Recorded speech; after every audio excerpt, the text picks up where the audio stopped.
వీటిల్ని మంచిగా వేయించుకోవాలి. ఇలా స్టవ్ మీద మనం పాన్ పెట్టుకొని అందులోకి మనం తీసుకున్న నువ్వుల్ని యాడ్ చేసుకోవాలి.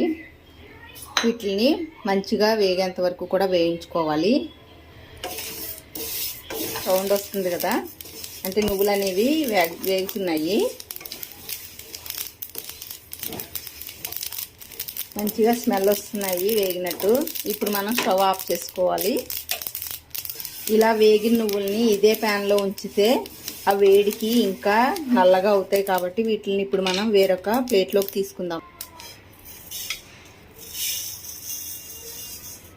ఇలా తీసుకున్న తర్వాత వీటిని చల్లార్చుకొని మిక్సీ చేసుకుందాము. ఈ కప్తోనే ఒక కప్పు నువ్వులు తీసుకున్నాను కదా, బెల్లం ఇంత తీసుకున్నాను. నువ్వుల్ని ఇలా మిక్సీ జార్లో వేసుకొని మనం జస్ట్ ఒక రౌండ్ తిప్పుకుంటే సరిపోతుంది.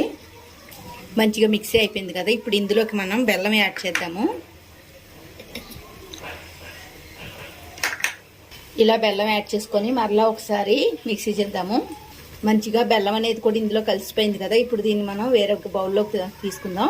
మిక్సీ చేసుకున్న పౌడర్ని అంతటిని ఇలా ప్లేట్లోకి తీసుకొని ఇది మొత్తం మంచిగా కలుపుకోవాలి. బెల్లం అంతా కూడా కలిసేంత వరకు ఇలా మొత్తం బెల్లం అంతా కలిసేంత వరకు కూడా చేసుకున్న తర్వాత ఇప్పుడు మనం దీన్ని చిన్న చిన్న ఉండలుగా చేసుకొని వేరొక గిన్నెలో స్టోర్ చేసుకోవచ్చు.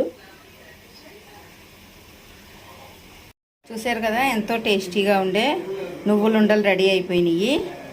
ఇది మనం చిన్నపిల్లలకు గట్ట పెడితే చాలా మంచిది. నడుము నొప్పి అది కూడా ఉన్న వాళ్ళు తింటే నడుము నొప్పి అనేది తగ్గుతుంది. మీకు కూడా నచ్చినట్లయితే లైక్ చేయండి ఫ్రెండ్స్, అలానే షేర్ చేయండి. Thank you friends.